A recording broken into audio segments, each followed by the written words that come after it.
Մինչև դուրս եկա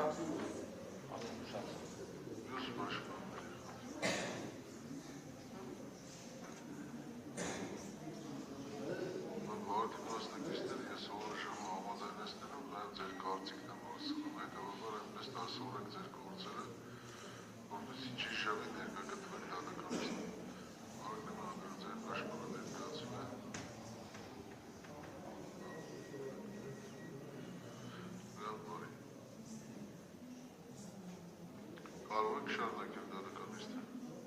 ողմեր, ուրեմն մենք նախորդ դատականիստի բացման խոսքում հանդես էին եկել պաշտպանները, գնել Արշակյանի, Ալմա գնել Արշակյանի պաշտպանությունը իրականացնող պաշտպանները խնդրեմ կարող եք հանդես գալ բացման խոսքում։ Պատվարժան դատան, ես մինչև կներկայացնի ուղղակի ցանկանում եմ իմ բացման խոսքը գրավոր տարբերակով ներկայացնել դատանի գործի նյութերում, որպեսզի գծվի։ Նախորդ դատականիստին արդեն ես կանում։ Հա, ներկայացնեմ ուղղակի գրավոր տեքստով ցանկանում եմ, որպեսզի նյութերում գրի։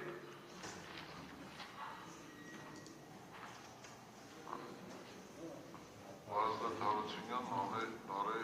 Հոնարչի մաս։ Վարազդատ Հարությունյանը ներկա չի, դեմ կարող եք բացման խոսքը հանդես գալ։ Խնդիր չկա, պատվարժան դատարան։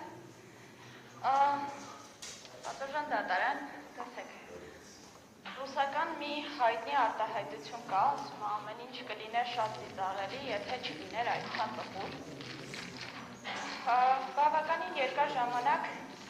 մեզ պահանջվեց, որպեսզի փորձենք հասկանալ, թեև ամբողջությամբ այդպես էլ չհասկացանք, թե Աղվան Աշակյանը ստեղծության ինչ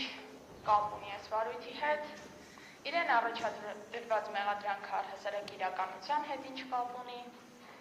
թեև այդպես էլ չհասկացանք, այնուամենայնիվ կարծես թե ի տարբերություն մյուս մեղադրյալների ստեղծվեց իրավիճակ դատաքննության ընթացքում, երբ առնվազն մեղադրողները փորձեցին նույնականացնել, թե որ ապացույցներն են վերաբերելի Աղվան Աշակյանին։ Պատվարժան դատարան պարտադիր չի լինել իրավաբան, պարտադիր չի այս վարույթից մանրամասն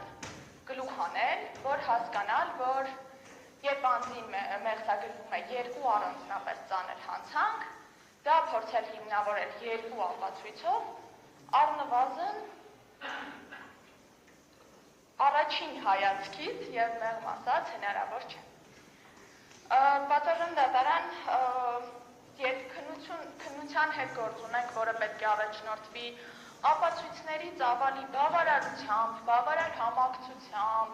ինչ-որ թեև հստակ թվերի մասին չենք խոսում, այնուամենայնիվ առնվազն ակնկալիք կա, որ կլինի որոշակի ապացույցողական ինչ-որ ծավալ, ապացույցների խումբ։ Ու երբ հնչում է երկու ապացույցի անուն, պատվարժան դատարան, կարծում եմ, որ իմ զարմանքը այնուամենայնիվ միայն իմը չէր, կարծում եմ նաև պետք է լիներ ձերը եւ վարույթի բոլոր մասնակիցներինը եւ դահլիճում նստած անձանցը։ Իսկ եթե անդրադառնում ենք այդ ապացույցների բովանդակային քննությանը, ամեն ինչ անգամ ավելի է պարզ դառնում, դեռևս չենք քննել, կքննենք, բայց պատվարժան դատարան, այսինքն մենք ունենք երկու առանձնապես ծանր հանցանք եւ դրանք կարծես թե հիմնավորող, ընդ որում չհիմնավորող, բայց այնուամենայնիվ ինչ որ երկու անձի խոսակցություն, պարզ չի թե այդ երկու անձինք ովքեր են, պարզ չի ում մասին են խոսում, պարզ չի ըստ ինչի է օրինակ Աղվան անունը միշտ վերագրվում Աղվան Աշակյանին, արդյոք Հայաստանի Հանրապետությունում եւ աշխարհում Աղվան անունով այլ անձինք կան թե չկան, էլ չանդրադառնամ այն հանգամանքին, որ անգամ եթե ընդունեինք, որ Աղվան Աշակյանն է, որևէ բան չեն հիմնավորում այդ ապացույցներից եւ որևէ մեկը։ Պատվարժան դատարան, կարծում եմ ավելին ասելու կարիք չկա, ուղղակի փաստը մնում է փաստ, որ այս պահին չունենալով ապացույցներ, մենք այս վարույթի գերին ենք ուղղակի, ստիպված ենք սպասել տարիներ շարունակ Աղվան Աշակյանի ազատությունը եւ իրավունքները պիտի սահմանափակված լինեն, որպեսզի բոլորով քննենք ու դուք էլ համոզվեք, որ բովանդակային առումով այստեղ չկար մեղադրանք Եվ Աղվան Արշակյանը ակնհայտորեն, թեև ես վստահ եմ, որ որևէ անձի մոտ կասկած չկա, որ Աղվան Արշակյանը հետապնդվում է բացառապես իր քաղաքական հայացքների համար եւ միայն այդ երկու ապացույցի մասին նշելը ինքնին արդեն բավարար պիտի լիներ բոլորի համար անկասկածորեն պնդելու, որ սա դատավարության ինչ-որ իմիտացիա է, այլ ոչ իրական դատավարություն, այլ ոչ իրական մեղադրանք, բովանդակային առումով առհասարակ անդրադարձի կարիք անգամ չկա։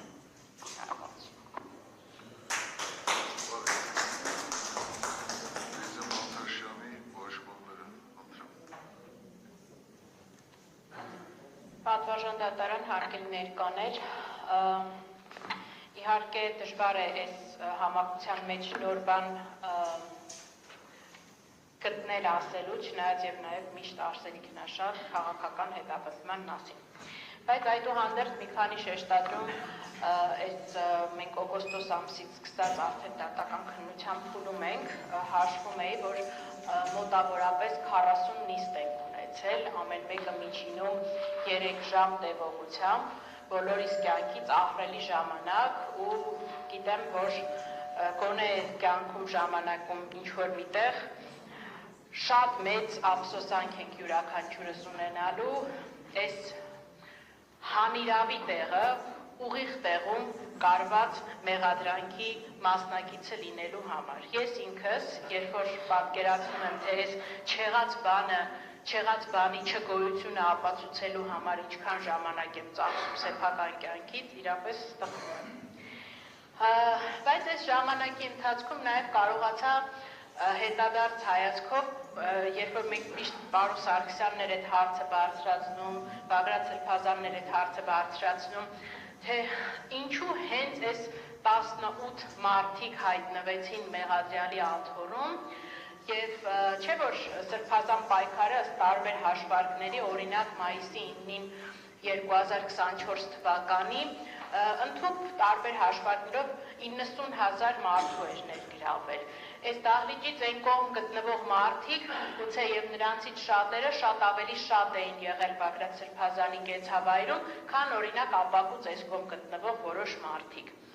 Ու այդ մտորումները այդուհանդերձ ինչ-որ մի եզրակացության բերեցին, որ այո, նաև կարող է լինել այն պատճառաբանությունը, որ այս դատական դահլիճում հաշվել էին, որ 18 մարդ կարող է տեղավորվել, եւ այն պատճառաբանությունը, որ այս մարդիկ ընտրված են հատուկ ներառականություն ապահովելու մտադրությամբ։ Մենք այստեղ մեղադրյալների ցանկում ունենք զոհված զինծառայողի հայր, ունենք ազգային ժողովի պատգամավոր, ունենք հայաստանյաց առաքելական Սուրբ եկեղեցու բարձրաստիճան հոգևորական arczepiskopos կոչմամբ, ունենք բլոգեր, ունենք գործարարներ, ունենք Արցախի պատգամավորության ներկայացուցիչ, ունենք խիստ ծանր առողջական խնդիր ունեցող երիտասարդ, ունենք բանակի գնդապետ, եւ այսպես շարունակ ունենք եւ ազատամարտիկ եւ ունենք կին քաղբանտարկյալ եւ մամուլի պատասխանատու։ Այսինքն տպավորությունս այնպիսին այս ներառականությունը տեսնելով, որ նշված բոլոր կատեգորիայի անձանց եւ ընդհանուր հանրությանն ուղղված այդ մեսիջը, որ այլևս քաղաքական հետապնդում հարուցելու համար ոչ միայն չկա այդ կարմիր գիծը գոնե ինչ-որ առերևույթ հիմնավոր իրավական հիմքեր ունենալու, այլ նաև չկա այդ բարոյական գիծը եւ պատրաստ են այդ հետապնդումը հարուցել ցանկացած անձի ուղղությամբ։ Բայց շատ հետաքրքիր էր նաև այս դատական քննության ընթացքում հանձին, քանի որ Լիդիան այս պարագայում 18-ից միակ կինն էր, այն խտրականությունը, որ դրսևորվեց Լիդիա Մանթաշյանի հանդեպ։ Երբ որ դատավարության ինչ-որ մի փուլի ինչքան էլ որ անկանխատեսելի էին ու մեր համար շատ դժվար էր այդ տրամաբանությունը բացատրել, ինչու էին ոմանց խափանման միջոցները փոխվում ավելի մեղմ խափանման միջոցով, իսկ որոշներինը չէ, ամեն դեպքում այդ իրերի հաջորդականության մեջ մարդիկ մեծապես ակնկալում էին, որ գոնե Լիդիա Մանթաշյանի խափանման միջոցը կփոխվի։ Քանի որ 10 օրինակ տղամարդիկ նախկին իմաստով նրանց խափանման միջոցները փոխվել էին։ Բայց եկավ 2025 թվականի նոյեմբերի 20-ը եւ օրվա վերջին լսելով Լիդիա Մանթաշյանի խափանման միջոցի հարցը, դատարանը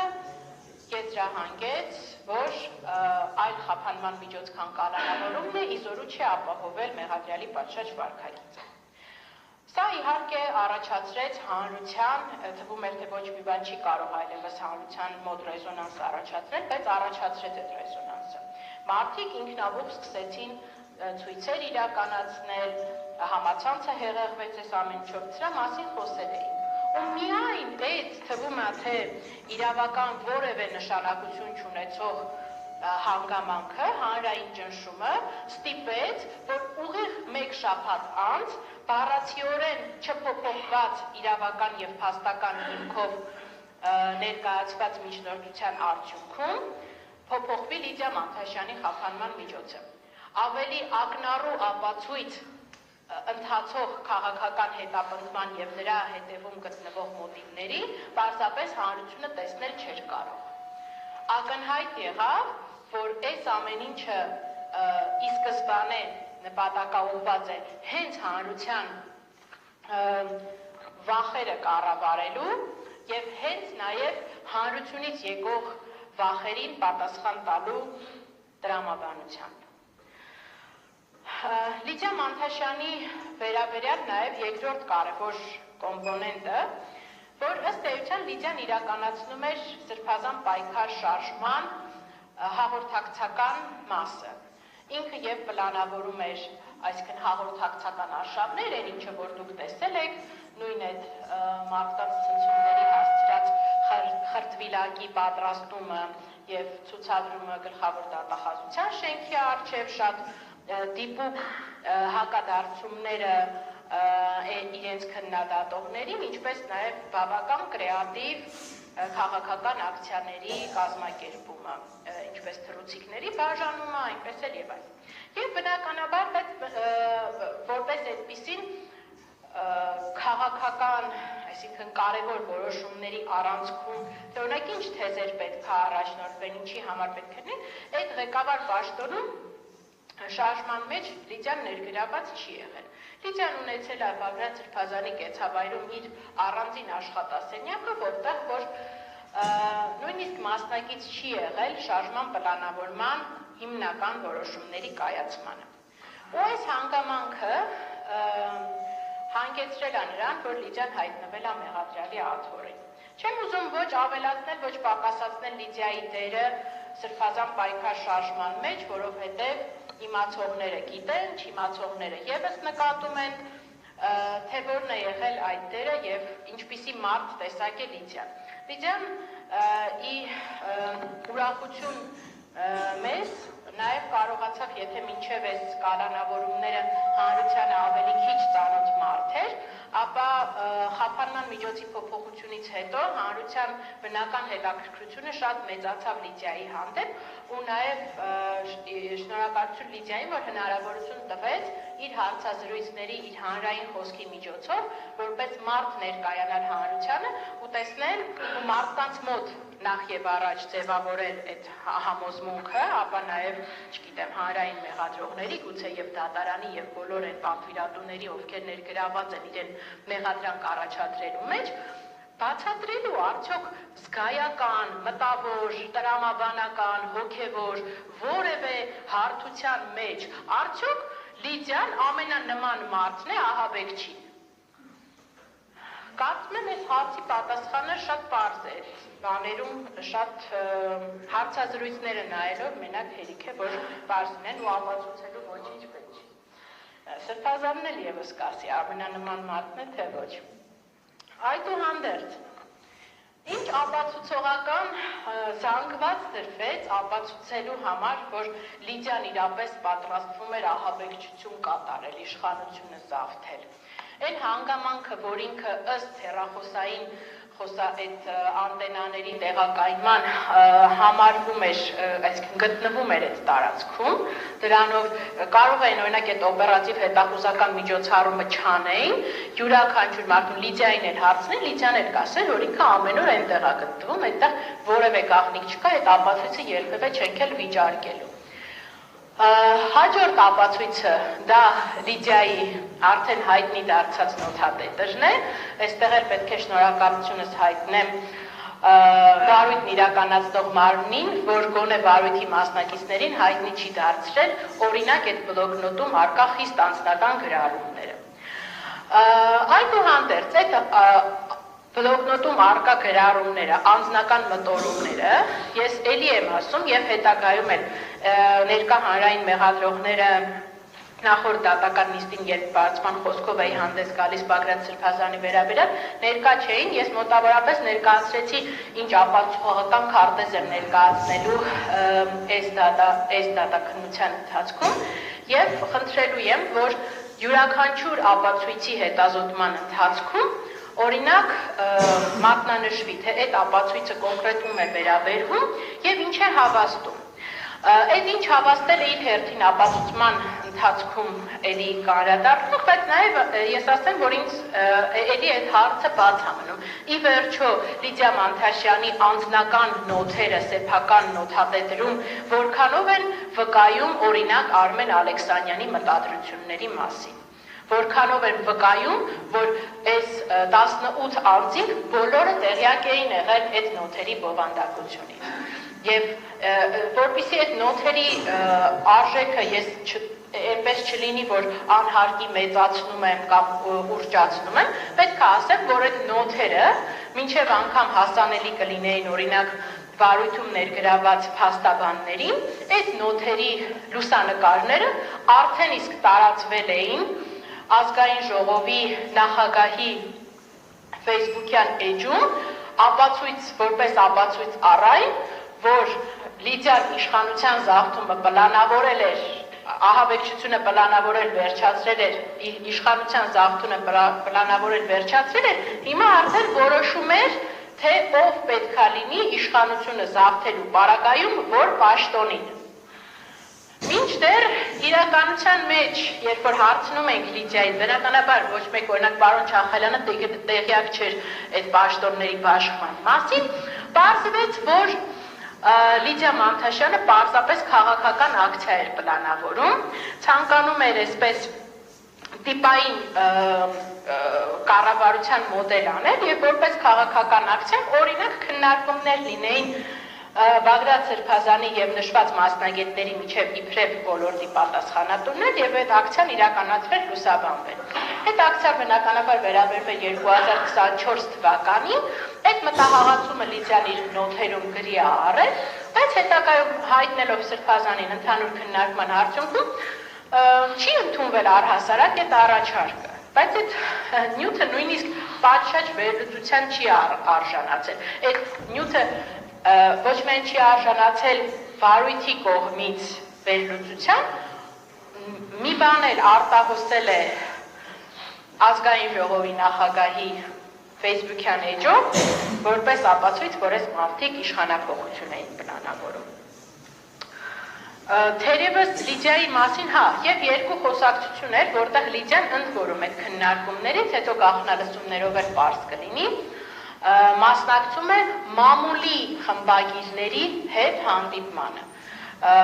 Այնտեղ կան ձեզ ծանոթ շատ անուններ, երբ որ այդ ապացույցները կհետազոտենք, կտեսնենք, որ մամուլի պատասխանատուները եւս այդ հանդիպմանը մասնակցել են, թե ինչպես պետք է օրինակ լուսաբանվի Սրբազան պայքար շարժումը։ Այս է այն ամբողջ ապացուցողական զանգվածը, որը վկայում է Լիդիա Մանթաշյանի ահաբեկչություն եւ իշխանություն զավթելու պլանավորելու մասին առաջադրված մեղադրանքը։ Բայց ցավոք սրտի այս գոնե մեկնաբանությունների մեծ մասն էլ ես ինքս եմ ստիպված կատարում, որովհետեւ այս մեղադրական եզրակացության խնդիրը միայն այդ ապացույցների զուտ գոյությունը եւ դրանց աբսուրդայնությունը չի։ Այս մեղադրական եզրակացության խնդիրը նաեւ առհասարակ որևէ վերլուծական շարադրանքի եւ տրամաբանական շղթայի բացակայությունն է, որը կարող է ողջամիտ անկողմնակալ դիտորդի մոտ պատասխանել այդ հարցերին, ինչպես կարող է նոթատետրի գրառումը այդ բովանդակության ահաբեկչության պլանավորում վկայակոչել այն պարագայում, երբ որ մենք նախապատրաստության փուլում պետք է վկայենք, որ հենց պիտանի գործիքներ են ձեռք բերվել ահաբեկչություն իրականացնելու համար։ Այն մնացած ատրիբուտները պետք է ուղղակի հավաստեն այդ գործիքների ձեռքբերումը։ Մինչդեռ բնականաբար նման վերլուծության եւս չենք հանդիպում այս մեղադրական եզրակացության մեջ։ Ու ամփոփելու համար ելույթս մի կարևոր հանգամանքել եմ ուզում անդրադառնալ, այս վարույթը, երբ որ անընդհատ խոսում ենք իր քաղաքական բովանդակության մասին, քաղաքական հետապնդման, արդեն իսկ մի քանի հեղափոխություն վատ իմաստով մեր իրավական համակարգում կատարել է։ Առաջինը այն հեղափոխությունը, որ Բագրատ Սրբազանի վերաբերյալ ձայնագրությունների կեղծումից հետո այլևս ինչ ձայնագրություն հայտնվում է իրավապահ համակարգի կողմից լրահոսում, բոլորը մոտենում են կեղծված լինելու կանխավարկածով։ Ասում են, եթե Սրբազանի խոսակցությունները կեղծվել են, ինչու չպետք է կեղծված լինեին, օրինակ մյուս ձայնագրությունները։ Երկրորդ վատ իմաստով հեղափոխությունը, որ անում են ու շարունակ, այսինքն անում են սովորաբար քաղաքական հետապնդումները եւ նաեւ այս հետապնդումը, որ իրանք կենտրոնացնելով ռեսուրսը անմեղ մարդկանց հետապնդելու չեն ունենում բավարար ռեսուրս Հայաստանում հետապնդելու իրական հանցագործությունները եւ կանխարգելելու եւ պատժելու իրական հանցանքները։ Երրորդ ու հանրության ուղղված հեղափոխությունը, որ անում են այս քաղաքական հետապնդումները, դա այն է, որ մարդը տեսնելով այստեղ չեղած բանի համար հետապնդում, նոր նայում եմ էլի լրահոսը անընդհատ ինչ-որ ամեն ինչ բան են արել, արգրավել են, Լիդիայի օրինակ միկրոֆոնները արգրավել են, քանի արդեն երրորդ քննիչն է փոխվում, ես գրություններ եմ գրում, որպեսզի այդ միկրոֆոնները տան, փորձելով ապացուցել, որ միկրոֆոնը ահաբեկչություն չի կարող կատարել, ու չեմ ստանում այդ սարքավորումները, միկրոֆոններ կլինի, հեռախոսներ կլինի, համակարգիչներ կլինեն, համատարած այս քաղաքական հետապնդումների համատեքստում մարդկանց ունեզրկում են, փաստացի զրկում են իրենց սեփականությունը տնօրինելու հնարավորությունից։ Ու զուգահեռ իրականության մեջ մեկ էլ մամուլով տեսնում ես կամ քրեական գործերի ես առնչվում, որտեղ իրապես կոնկրետ էական նշանակություն ունի հանգամանքը, թե արդյոք օրինակ բռնարարը զոհի հետ հաղորդակցական կապի մեջ է եղել, թե չէ, ու այդ հեռախոսները չեն արգրավում։